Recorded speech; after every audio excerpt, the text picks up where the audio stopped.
welcome to Foresight Podcast. This is an international relations podcast, and today with us we have a budding expert. Her name is Mahima Dadhich. She is a final year MA International Relations student at the University of Mumbai. She's been studying Myanmar for a while now with us, so we'd like to know more about the neighboring country from her. So, welcome, Mahima.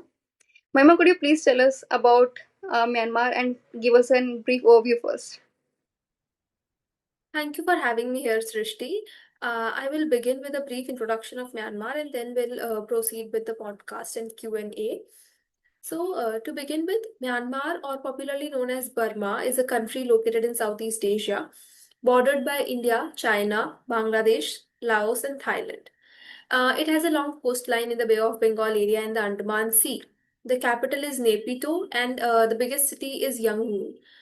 Myanmar is the largest country in the mainland Southeast Asia, hosting a population of around 57 million.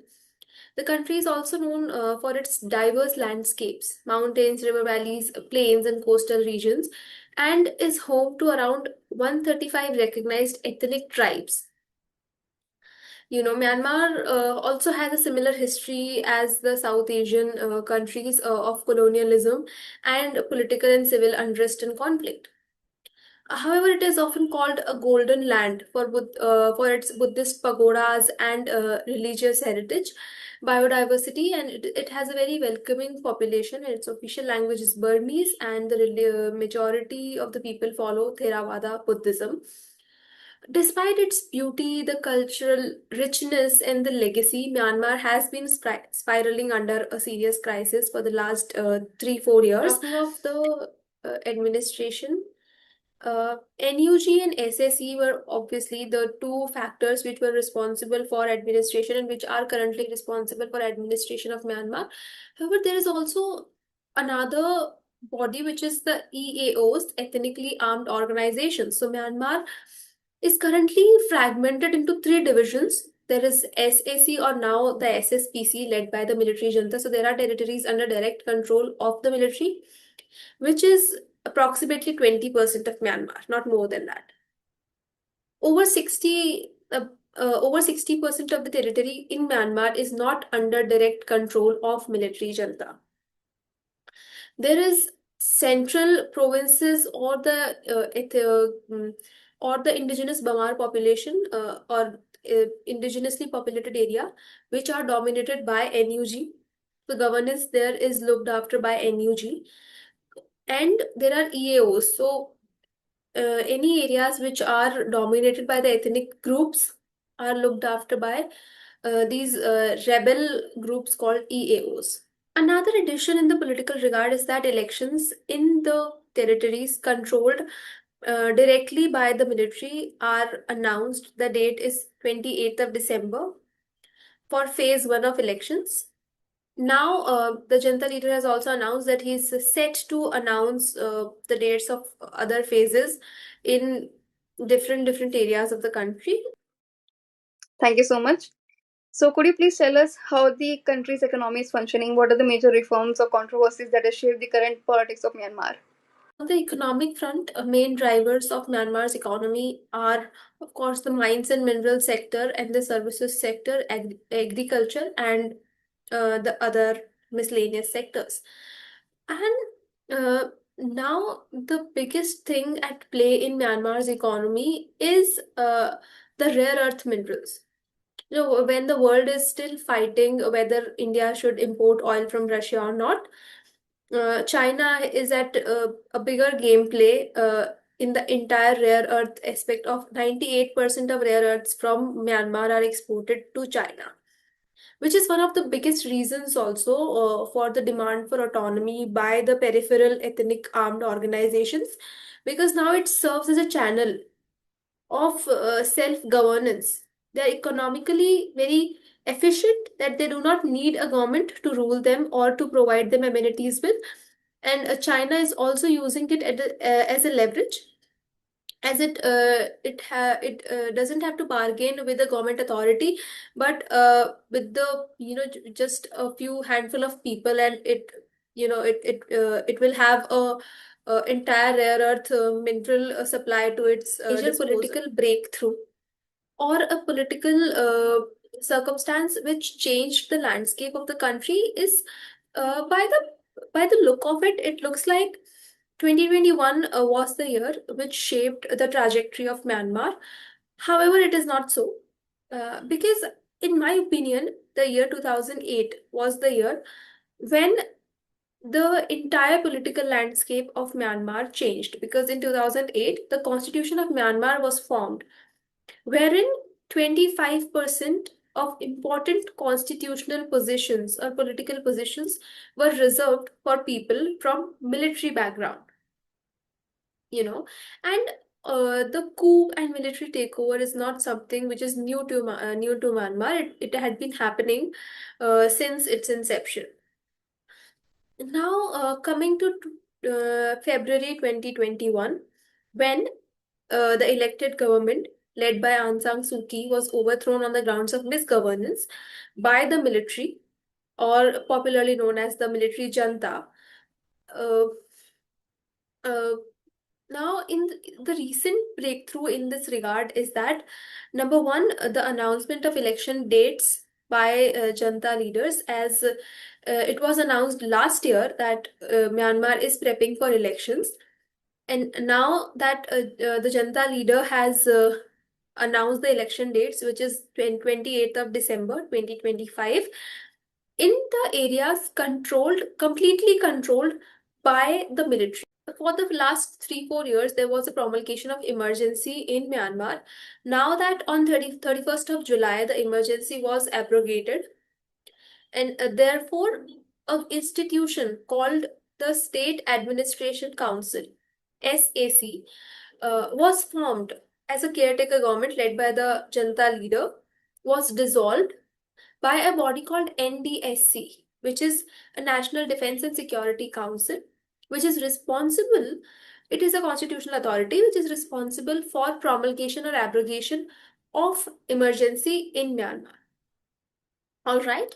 Then now, as SAC was dissolved, a new body is formed called SSPC, which stands for State Security and Peace Council. Now, under these reforms, SSPC is also led. So a new body was formed called SSPC, which is also headed by the military leader himself.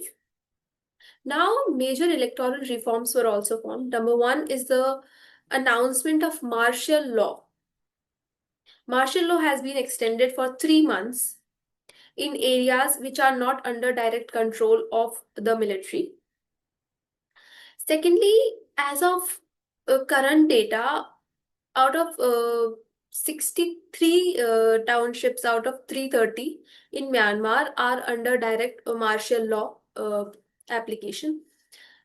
Second electoral reform is that only junta aligned parties are allowed to contest elections. Number three is that Myanmar's the junta leader is leaving no stone unturned to actually realize his dream of becoming the president of Myanmar. Mm, uh, and he has allowed the hardline nationalistic parties such as USDP to they have been actually reactivated to secure a voter base among the masses of Myanmar. I think the internal security is a major aspect, given the Arakan army and other rebel groups, along with the junta, are trying to gain ground in Myanmar. So, could you please tell us more about the internal security as well as external security challenges the country is facing? The defense or the security sector is one of the most significant sectors of discussion, uh, because Myanmar has been reeling under a serious security crisis for the last 3 4 years. You know, you name airstrikes, bombings, threatening the civilians, and as I mentioned, the martial law, everything. It doesn't give us a good picture of a very sound internal security system in any country. Military junta has unleashed a reign of terror on the people of Myanmar, to say the least. Even in the last 3 months, 750 civilians have lost their lives due to airstrikes or bombings or military capture.